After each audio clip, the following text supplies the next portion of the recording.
In today's video, I'm going to show you how you can recover your deleted Instagram account after 30 days. Therefore, without wasting any of your time, let's jump to the video.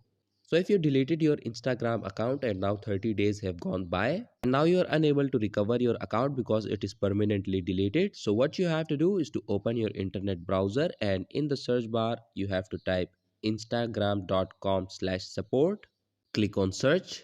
Click on this option that says restore content that you have deleted.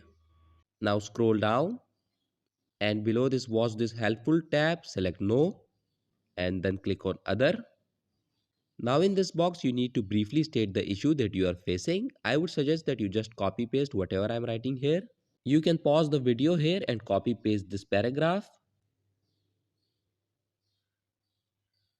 Once you have stated down your issue, all you have to do is to click on the submit option. And once you click on submit, within the next 24 hours, you will receive a response from Team Instagram. They will guide you through the process and after that, you will be able to recover your deleted Instagram account even after 30 days. In this way, you can recover your deleted Instagram account after 30 days. So that was it for this video and I'll see you guys in the next one. Peace out.